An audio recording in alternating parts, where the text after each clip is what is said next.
Hi, welcome to another day at the International Great Black Read Aloud Day 2023 edition. My name is LD Robinson, and I am your reader for today here at the International Great Black Read Aloud Day. We are giving voice to words written by Black people all around the world on all kinds of subjects and all kinds of topics and genres in literature.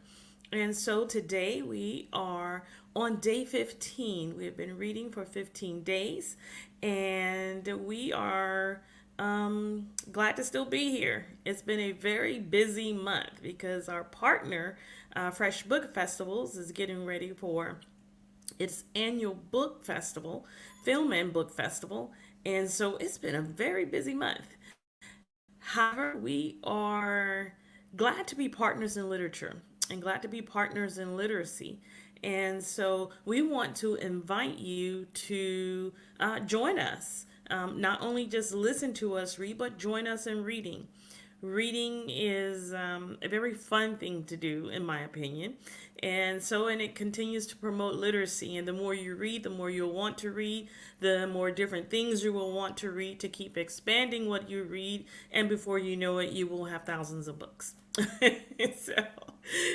Before we get started with our selection for today, we want to remind you that you are able to subscribe to our website, and we are very excited about that. So, subscribe and stay abreast of all the news that you can use all the news you can use for literature and reading aloud and books and so many different selections. And so we are here hand picking books for each day and making sure they are something that is representative of the genre. And so today is Overcoming Addiction Day 15, and we are going to commence with our selection for today. Before that, we want to remind you that you can follow us online at Black Read Aloud. That's our handle across all social platforms. And so, our selection for today is God and Starbucks, an NBA superstar's journey through addiction and recovery. And so on Overcoming an Addiction Day, we like to provide some insight, something to help us to do, kick bad habits and destructive behaviors and choose something better, not just for ourselves, but for future generations. And so today, our selection again is God and Starbucks. As you can see, we always show the cover of the book. An NBA Superstar's Journey Through Addiction and Recovery by Vin Baker. And we are going to commence the reading.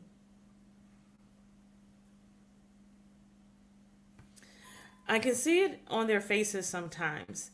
They walk into the store, heavy lidded, distracted by the thoughts of the upcoming workday, looking for nothing more than a jolt of caffeine to shake off the morning cobwebs.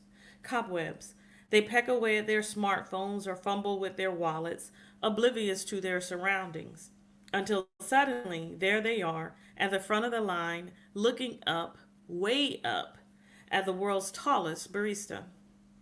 Some feign cool indifference, but most can't help themselves. I grew up in Connecticut, played college ball at the University of Hartford, and spent part of my career, a rather notorious part, with the Boston Celtics. So here at Starbucks in North Kingstown, Rhode Island,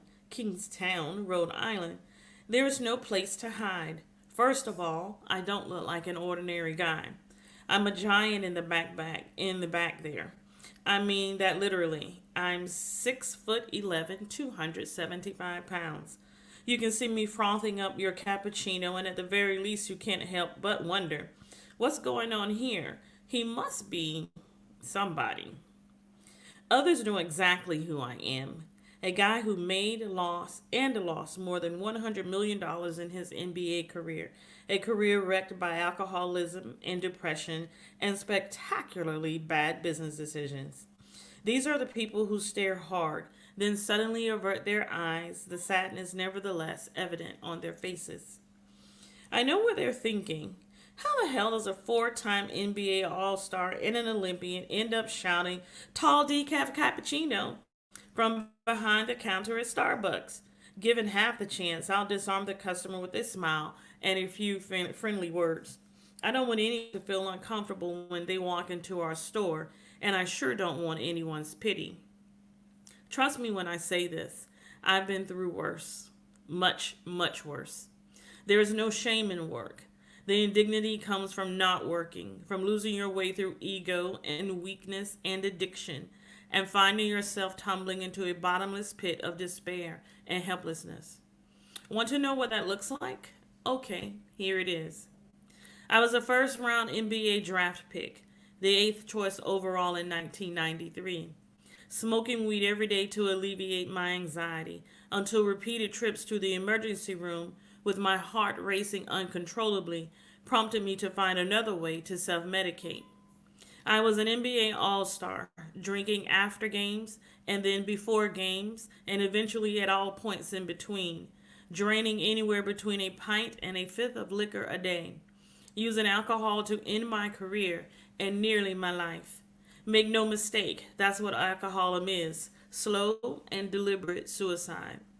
I was a man running from responsibility, fathering five children with two different women, and selfishly bouncing back and forth between families and relationships because money gave me leeway and freedom that others were not afforded.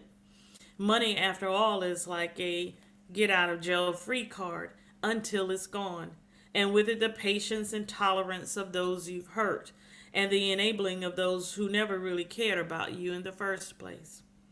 I was a former millionaire driving my mother's Mercedes, the one I bought her with my rookie contract, to a pawn shop with four old tires stuffed in the back seat and trunk.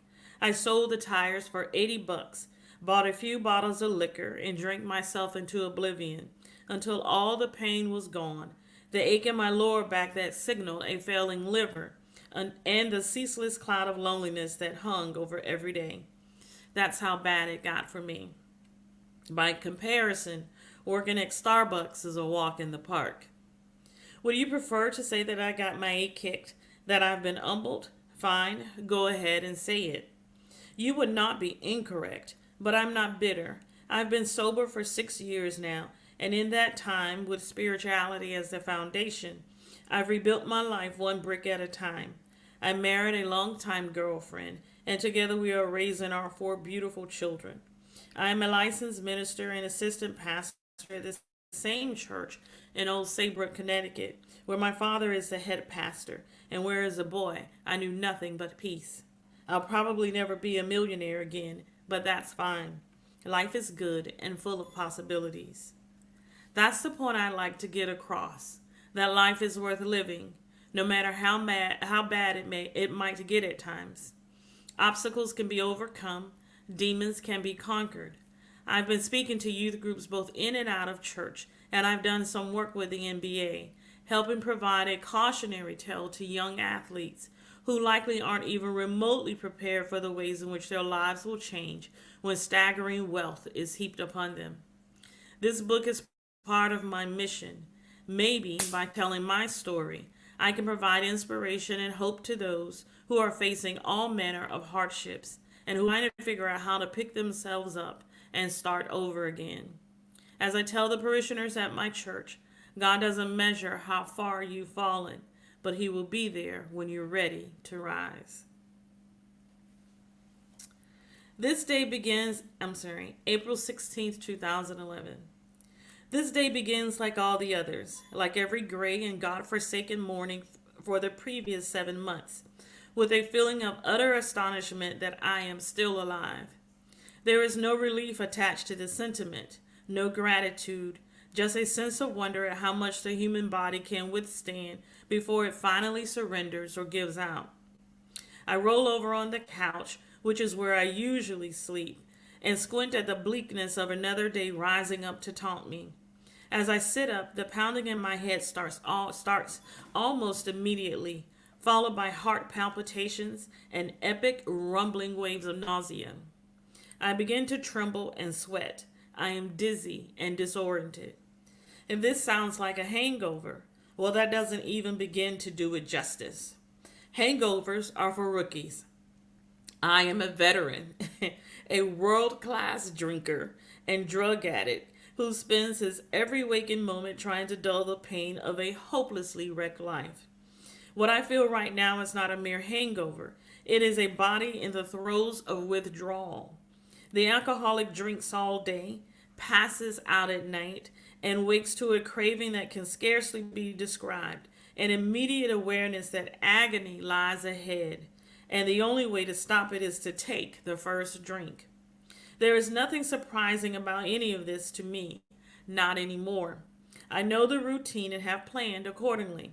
On the coffee table in front of me is a small portion of an orange, peeled and ready to be eaten, along with a jug of Hennessy and an empty glass. Although I don't remember doing so, at some point the previous night, I laid out these items on the table, knowing they would be needed the moment I woke up. And there they are, ready to be applied like some alcoholic's balm. I reach first for the Hennessy, of course. Pour a small amount into the glass, maybe 3 or 4 ounces, take a deep breath, and toss it back. There is a familiar burning sensation, at once soothing and aggravating. Then I put the glass down and reach for the orange. Sometimes I try to eat the entire piece. On this day, I am just too sick.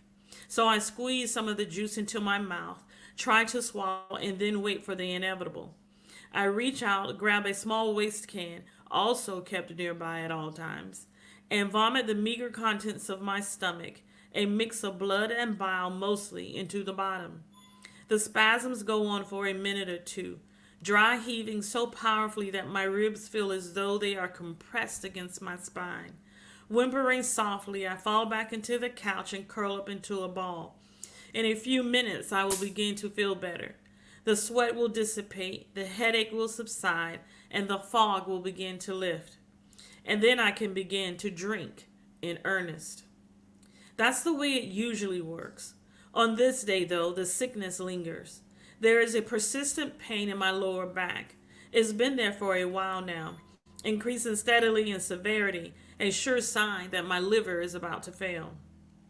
A sure sign that my liver is beginning to fail. I rise from the couch, pull a blanket around me, and stagger through darkened rooms. I grew up in this house, and right now it is all I have left. Gone are the mansions and the cars and most of the friends who came with them.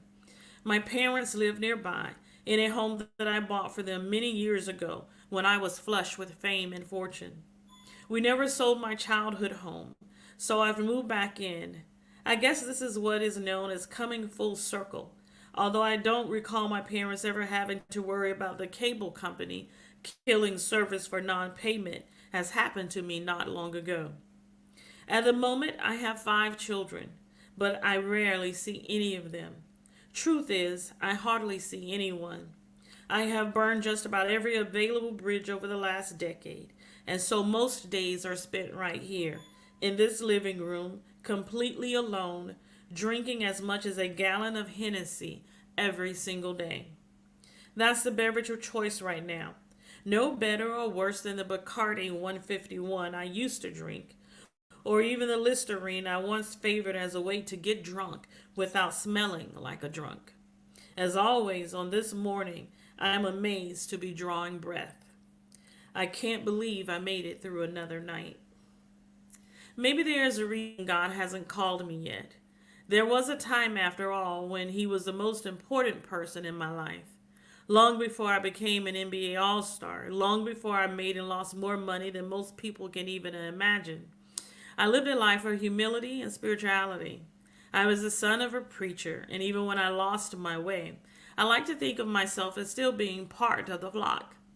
It was always back there somewhere, the idea that I was the prodigal son just waiting for a chance to go home. I make my way to the bathroom, turn on the lights, and catch a glimpse of myself in the mirror. Most days I turn away from my own reflection because what I see disgusts and frightens me. Gone is the world-class athlete with an easy and ever-present smile. In his place is a sad and sick man in the final stages of a death spiral. This is what end stage alcoholism looks like: yellow, sunken eyes, yellow cheeks, 190 pounds of sagging, wrinkled flesh draped around a 6 foot 11 frame. In my playing days, I carried 250 pounds of muscle.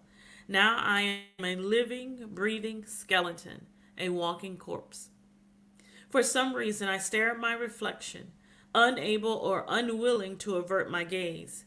Every inch of my body aches, not just a superficial pain, but something much deeper and more primal.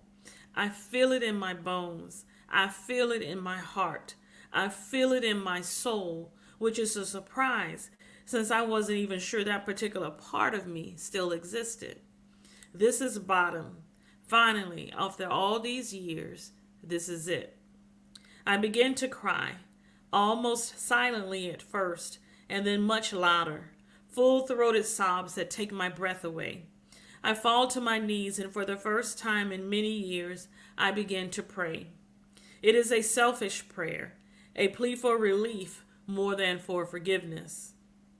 Please, God, take this away from me. I can't do it anymore. There is no response, of course, just more pain and despair. That's okay. God is a busy man, and you can't blame him for wanting to see some evidence of sincerity before extending the hand of salvation. I rise from the floor and walk into the living room. I pick up my cell phone and punch in the number of one of the few people who will still take my call, the one person who will give me another chance no matter what I've done or how far I've fallen. Dad, I whisper into the phone. I'm ready to check into rehab. Will you help me? He's there in minutes, and soon the two of us are on the road, my father behind the wheel, me slumped into the passenger seat, sipping from a bottle of Hennessy. As any addict will tell you, if you're going to rehab, you might as well get high on the way, go out with a bang, so to speak. We barely talk. There isn't much to say. My father is a hard man, but he is a forgiving man as well. Like everyone else, my parents have kept me at arm's length for a while now. At some point, there is nothing you can do for the addict but give him the time and space to make his own decisions and hope that he eventually chooses life over death. For me, that day is today. I am 41 years old, and I am leaning on my father like a child. He walks me to the front door of the hospital. There are no tears, no words of wisdom. He simply extends his hand for me to shake. I take it in mine and pull him close. I love you, Dad. I love you too, son. Good luck. This has been our selection for today, which is day 15, Overcoming Addiction. And our selection is from God and Starbucks and NBA Superstars Journey Through Addiction and Recovery by Vin Baker. And so we hope that something in our selection today helps you if you need the courage to change, the courage to stop an addiction or unhealthy behavior. We hope that you, whatever it may be, it doesn't have to be drugs or alcohol. Addictions come in many forms.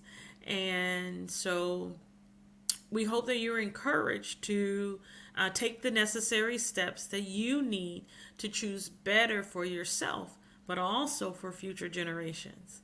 And so we are still here at the International Great Black Read Aloud, reading every day. And so tomorrow we will be back for day 16, where our selection is for our genre of the day, I should say, is children's literature. So if you would like to read along with us, or even have your kids read, it's a wonderful time to read on tomorrow, which is Children's Lit Day. And so we are excited about tomorrow.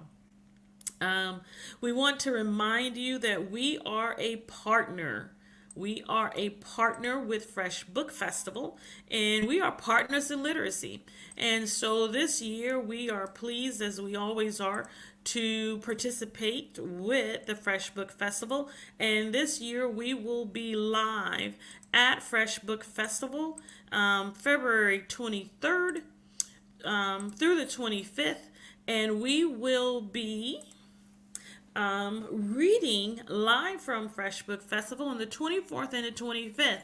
We will be there at the Julia T. and Charles W. Cherry Senior Cultural and Educational Center in the Midtown community of Daytona Beach, Florida.